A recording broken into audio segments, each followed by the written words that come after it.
Good morning, friends. How are you? Happy Monday morning. I hope everything's going well. I just recognized that picture looks really crooked. It's like leaning against the wall. That's why I'm like, oh shoot, somebody who's OCD is going to be like, why is that picture crooked? There, how's that? Is that good? I hope you guys are doing great this morning and getting ready to start a brand new week. It is Monday. I know Monday gets a bad rap, but I think Mondays are kind of fantastic actually because they let us get back to digging in and digging into the dreams and working on the dreams. And so congratulations, you made it to another Monday. I'm going to be sharing with you this morning. This is Julie Hamilton, by the way, Life Builders, simple tips to build a strong and healthy life on. And this morning we're going to talk about a couple things. Good morning, Joanne. Good morning, Roxanne. Good morning, Judy. I see you guys. If you're on, say hi to me. And we're going to be sharing a true story that is going to really inspire you to ask yourself, am I dreaming big enough? And then also we're going to be talking about, are you a flow or a go person?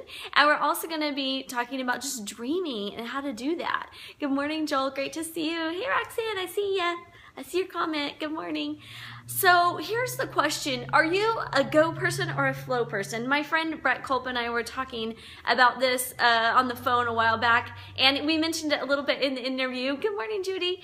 And the question is, you know, some people are like goal setters and they set the goal and they just go and they hit the goal. And then some people are like, wow, I'm not really sure where I'm supposed to be doing, but I'm just going to go and float along and go with the flow of things.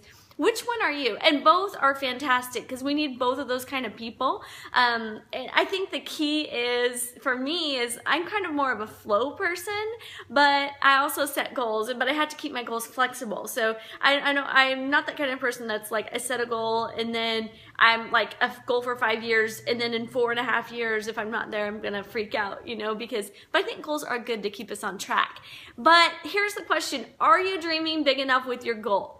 Are you dreaming big enough? Because if it's something that you can actually accomplish in your own strength, it's probably not big enough. But if it's something that you need help to accomplish, you need collaboration, you need help from God, you need all these things that it seems impossible that you can't do it, then you're probably on the right track for dreaming up something that's going to drive you and keep you going. I love that Jon Gordon talks about it as a telescope and a microscope. You keeping your eye on the big goal, but doing it a little bit at a time. And Gary Vee calls it clouds and dirt. So keeping your mind on all the things that are up in the clouds and also keeping it on where you are right now and doing the things right in front of you. So for me, I have a goal to encourage 1 million people before I turn 50.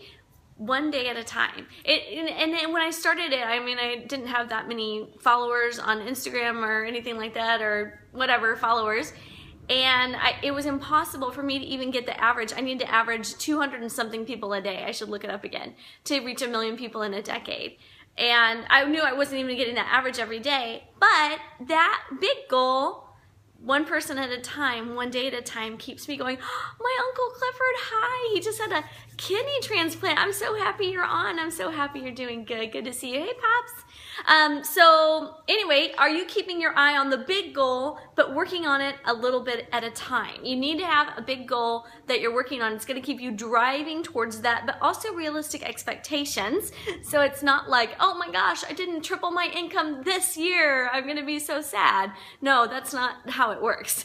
You can have a goal to triple your income, but you need to implement those little steps to get to the big goal. And I wanted to share with you a story. This is from the book Awaken the Giant Within, and it's a true story. And I think it's going to encourage you to think about your goals and your dreams, and are your goals big enough? It says, I'll never forget the true story of a young boy born into poverty in a rundown section of San Francisco, and how his goals seemed impossible to everyone except for him. This young man was a fan of football legend Jim Brown, then the running back for the Cleveland Browns. And in spite of the fact that this boy was crippled with rickets, he had endured, in spite of the fact that this boy was crippled by rickets, he had endured as a result of malnutrition. And at the age of 6, his legs became permanently bowed and his calves so atrophied that his nickname was Pencil Legs. He set a goal to one day become a star running back like his hero. He had no money to attend the football games, so whenever the Browns played the 49ers, he would wait outside the stadium until the maintenance crew opened the gate late in the fourth quarter, and he would then hobble into the stadium and soak up the balance of the game. Finally, at the age of 13, the boy had an encounter he dreamed of his whole life. He walked into an ice cream parlor after the 49ers game against the Browns, and who should he see but his longtime idol? And he approached the football star and he said, "Mr. Brown, I'm your biggest fan." And graciously, Brown thanked him. And the young boy persisted, "Mr. Brown, you know what?" And Brown turned to him again and said, "What is it, son?" And the young boy said, "I know every record you've set, every touchdown you've ever scored." And Jim Brown smiled and he said, "That's great." And he returned to his conversation.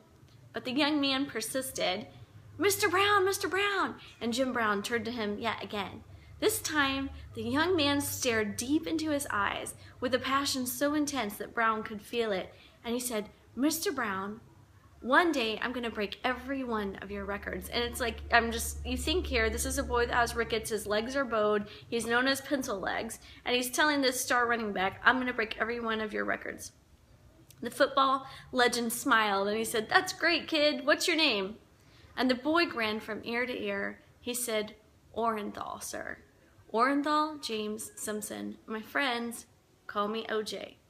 Now, we all know a lot about O.J. Simpson, but whatever you think about him, listen to this. O.J. Simpson did indeed go on to break all of Jim Brown's records and set some new ones of his own.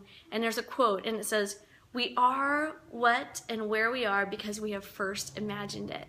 So I want to encourage you, if you have a dream that seems impossible, keep dreaming it, keep working on it one day at a time, and go for those things that seem so far out there. You have to imagine yourself there and just do it.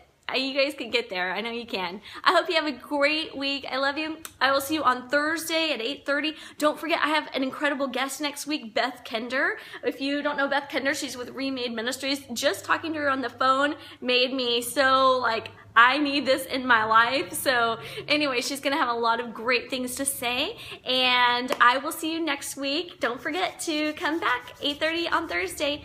And may your mind be fierce and your heart strong and your spirit very kind today, and your dreams very, very big. Love you. Bye.